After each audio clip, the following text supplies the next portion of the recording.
नमस्कार, मैं हूं प्रशांत द्विवेदी। आप देख रहे हैं 7 न्यूज चैनल, अपना शहर अपनी खबर। पेश है आज की हेडलाइन। जिला अधिकारी डॉक्टर चरणजीत सिंह बख्शी ने विकास कार्यों को लेकर की बचत भवन में बैठक। आकांक्षा समिति के द्वारा प्रस्तुत कोशिश की उड़ान कार्यक्रम को लिया लोगों ने हाथों हाथ, भव्य कार्यक्रम किया गया आयोजित। कुख्यात अपराधी लल्ला मौर्य का एसटीएफ ने किया एनकाउंटर। अग्रवाल समाज ने निकाली अपनी शोभा यात्रा। समाचार अब विस्तार से। जिला अधिकारी डॉक्टर चरणजीत सिंह बख्शी की मौजूदगी में आज एक बैठक आयोजित की गई। बैठक में जिला अधिकारी ने विकास कार्यों को लेकर की चर्चा। स्थानीय बचत भवन में जिलाधिकारी डॉक्टर चरणजीत सिंह बख्शी ने विकास कार्यों को लेकर एक वृहद बैठक का किया आयोजन। बैठक में जिले के वीडियो व विकास कार्यों से संबंधित सभी अफसर थे मौजूद। बैठक में डीएम ने कहा कि हर गांव में नरेगा के कार्य निष्पक्ष हों तथा विकास कार्य में न हो किसी तरह की ढील। बैठक में मुख्य विकास अधिकारी केदारनाथ, मुख्य चिकित्सा अधिकारी गोपाल जी कुमारिया, अपर जिलाधिकारी वित्त एवं राजस्व साहब सिंह, परियोजना निदेशक थे मौजूद। द्वारा बचत भवन में बैठकों का आयोजन किया गया, क्या आपने जानकारी दी, बता दें। आज हमारा एक बैठक हुई हमारी में, और उस बैठक में दो बैठक थी। एक तो कॉमनवेल्थ गेम्स के बारे में थी और एक अन्य बैठक थी उसमें ई डिस्ट्रिक्ट के बारे में। तो सबसे पहले ई डिस्ट्रिक्ट की बैठक थी जिसमें कि ईओ और तहसीलदार आए थे। तो इसमें जो राशन कार्ड की फीडिंग हो रही है, नए वाले जिनको राशन कार्ड चाहिए, वो उसका काम बहुत अच्छा नहीं जा रहा है। तो मैं यही कहा कि जल्दी हो, और इसमें एक हफ्ते में जो काफ़ी संख्या में 250 के करीब पड़े हैं या ज़्यादा, उनको मैंने कहा फीडिंग करके हमको बताएंगे।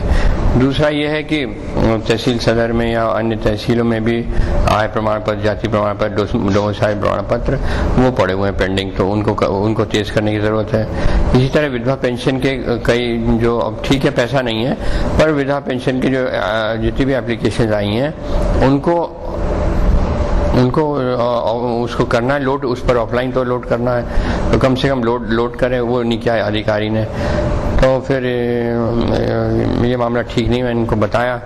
और कई लोग तो जानते भी नहीं है कि क्या करना है। तहसील सदर में 4 कंप्यूटर पड़े हुए हैं, 4 कंप्यूटर फुली यूटिलाइज हो रहे हैं कि नहीं हो रहा है, ये देखने की ज़रूरत है। उसके बाद इंटरनेट की प्रॉब्लम बता दें तो 2 इंटरनेट के कनेक्शन है, तो एक कनेक्शन वहाँ ले लें, एक वहाँ ले लें, 2 कंप्यूटर्स पे 2 एक इंटरनेट ले लें, एक लैंड रिकॉर्ड्स का है वहाँ करें। इस तरह से कोई ज़रूरत है हर तहसील में ध्यान रखने की। जनरेटर्स हैं, सबको जनरेटर दे रखे हैं, पर अगर ओवरलोड करके चलाएंगे एसडीएम लोग तो फिर नेचुरली फूक जाएगा, हर बार हम खरीद कहाँ से पाएंगे। पर ठीक है, कुछ खराबी आ भी जाती है जनरेटर में, पर खुद एहतियात भी बरतने की ज़रूरत है। ये मैंने इन लोगों को बताया है कि इस तरह से आप काम करो कि जैसे कि आपका अपना निजी कंप्यूटर हो, तो सरकारी संपत्ति ऐसा तो नहीं कि खराब करने लायक होती है सरकारी संपत्ति। तो ये मैंने इन लोगों से कहा है। तो ज़्यादातर ये जो स्कीम चली है, 10-12 स्कीम्स चली हैं, तो उसमें यह है कि इसमें शहरी क्षेत्रों के लिए 6 स्कीम्स शहरी क्षेत्रों के लिए, कुछ ज़्यादातर कुछ गांव की हैं। तो शहरी क्षेत्रों में सिर्फ टाउन एरिया और नगर पालिका को इन्होंने लिया है। अब टाउन एरिया में जैसे परशदेपुर का मामला है या कहीं एक और जगह का मामला है, तो उसमें परशदेपुर में लाइन ही है करीब 1 लाख रुपए की लाइन है, करीब 3-4 किलोमीटर की या कितने 2 किलोमीटर की, वो केबल डलवानी है, उसके वजह से इंटरनेट नहीं आ पा रहा है। तो फिर टीडीएम साहब से बात करी, चिट्ठी भी लिख रहे हैं ऊपर शासन में कि इसको जल्दी ठीक कराइए। छोटा सा काम है, 1 लाख रुपए बहुत बड़ी बात नहीं होती। तो परशदेपुर में इंटरनेट ही नहीं आ पा रहा है। और एक और जगह थी, पता नहीं कहाँ पे, उसमें आरएफ बोलते हैं, उसका किया जाना है। तो टीडीएम साहब से कहा वो करो, टेक्निकल है मामला। तो ये टेक्निकल मामला है, ये तो टीडीएम साहब को ही देखना पड़ेगा। तो हम शासन को भी लिख रहे हैं इस बारे में। तो एक बात मैं और कहूँगा कि ये मैं कोशिश कर रहा हूँ कि इम्प्रूव करें।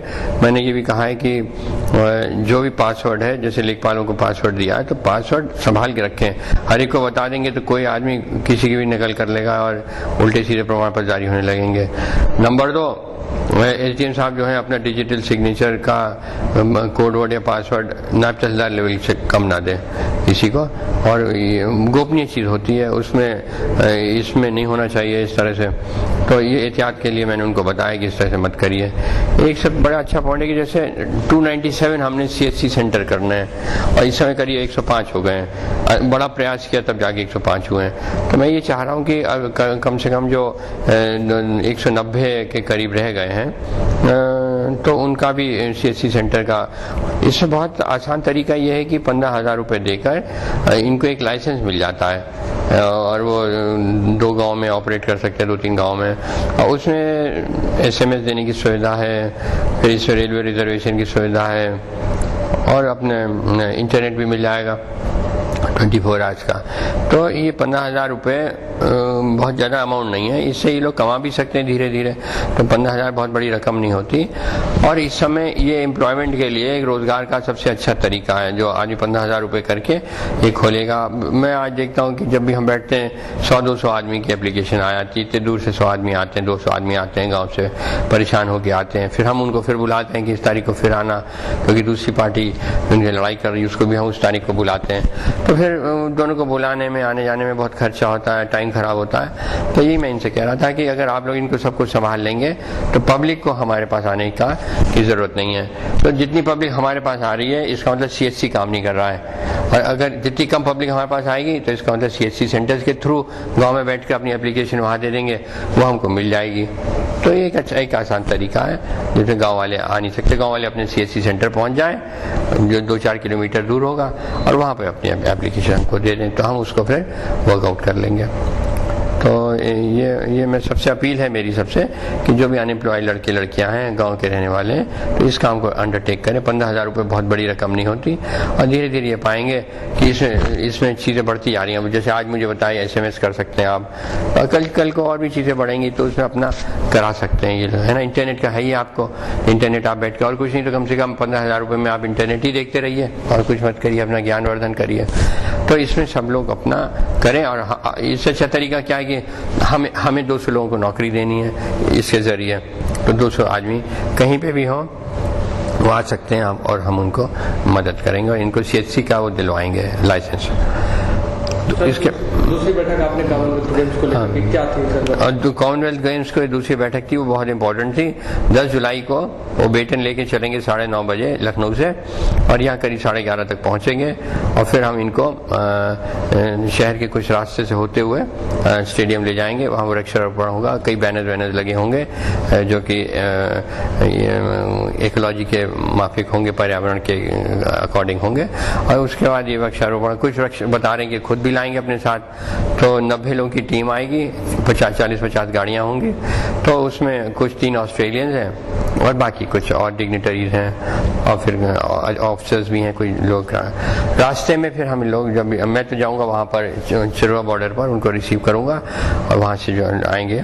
फिर इसके बाद जब ये यहाँ पे पहुँचेंगे त्रिफला पर तो वहाँ से फिर करीब यहाँ के भी 40-50 लोग जो होंगे, कुछ पुलिस के होंगे, कुछ नेहरू युवक केंद्र के होंगे और कुछ और लोग होंगे, तो सब मिलके PSC के होंगे और उनके साथ दौड़ के इनको वहाँ तक लाएंगे, बाजार से होते हुए स्टेडियम ले जाएंगे।